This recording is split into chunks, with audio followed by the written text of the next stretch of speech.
Now, there's a national crisis when it comes to our children swimming. That's according to Swim England. Their latest prediction is that more than 1 million will leave primary school over the next 3 years unable to swim. Well, this is because leisure centres are shutting down, the cost of swimming lessons and the cost of travel to pools for schools.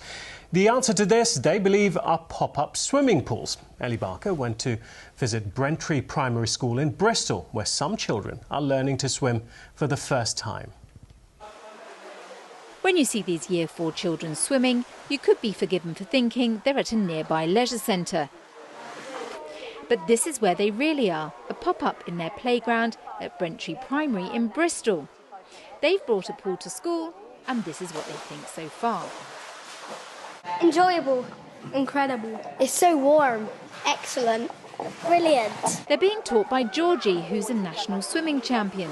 They come every day for 3 weeks and every session lasts for 45 minutes. It's not just getting them to sit there 25, it is about survival skills, so making sure that they can float and making them aware as well, not just in the swimming pools, in the lakes, in the sea, everything like that. It's just being aware that there are different body types of water and we just need to make sure we're hot on it and the children know exactly where there are dangers and what's safe. The cost comes out of the school budget and funding given to schools for sport. They also asked for a contribution from some parents of £2.50 a lesson. We've previously had swimming lessons at a local pool, but with the cost of transport, transferring the children from here to the local pool, the costs have just gone through the roof. And so we were only able to offer children a lot fewer lessons than obviously they're able to have in the pool here. So by having the concentrated lessons, and obviously 15 lessons over a 3-week period, and for 45 minutes rather than 30 minutes, has just made such a difference. It takes about a week to put it all together, but how do they fill the pool? It took 4 days and they used the school hose. Then it's heated to 27 degrees.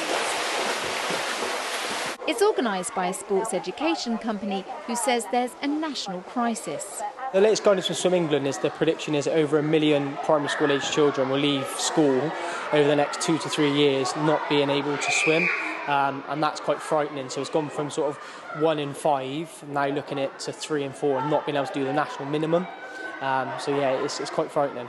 And all these children say it's much better than their normal lessons. They never be able to swim before and now can probably do front crawl. Annika, what are you loving about this? That I can do a whole length of butterfly now. So I'm lucky because I'm learning how to do new tricks in the water. So whether it's learning to swim or to do tricks like Annika, Penelope and Blessing, these children mark this lesson a firm 10 out of 10. Ellie Barker, ITV News. That looks fun, doesn't it? Let's talk a little bit more about this and speak to former Olympian and swimming campaigner Sharon Davies. Thank you for speaking to us this evening, Sharon. As great as these pop-up pools look, it must be rather sad to see that it's come to this.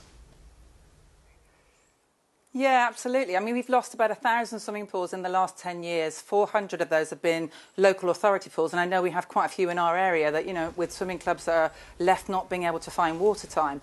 And as was mentioned in that fabulous little film, kids are not leaving school being able to swim their 25 metres. And it's always kids really that come from deprived areas. You know, mums and dads that have got some money in their pocket will make sure that their kids can swim, and not everybody is able to do that. So it's really important in school that we catch those youngsters.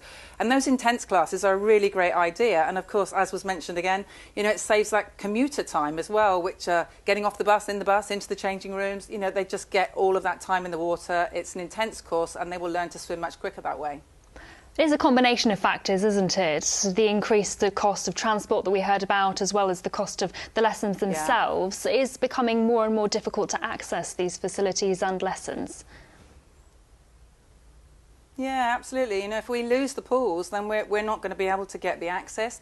Money is very tight in education, as we know. And one of the things that I have actually been campaigning for is swimming, although it's on the national curriculum, is not Ofsted checked, which means that a lot of schools are letting it sort of run away from them and not doing maybe what they should be doing. So parents, you know, you can go to your schools and you say that's part of the national curriculum, my kids need to be taught how to swim.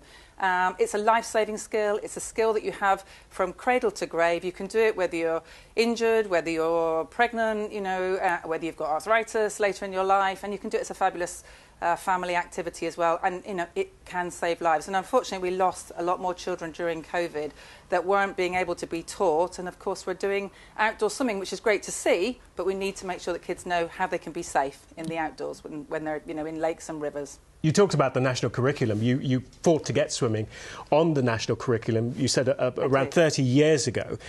Did you ever see it coming to this? Thank you. Thank you for reminding me how long ago it was. I did. I mean, I just thought it was really important that kids could swim, you know, and it is a wonderful activity which uses every part of their body.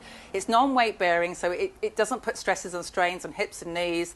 And it's just it's a fun activity. You could see that with the kids. You know, they were having the best time.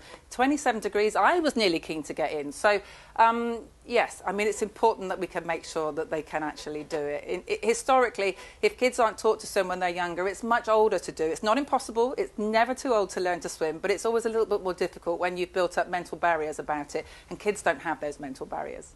OK, Sharon, thank you for speaking to us on May I say those 30 years have been very kind to you. Well.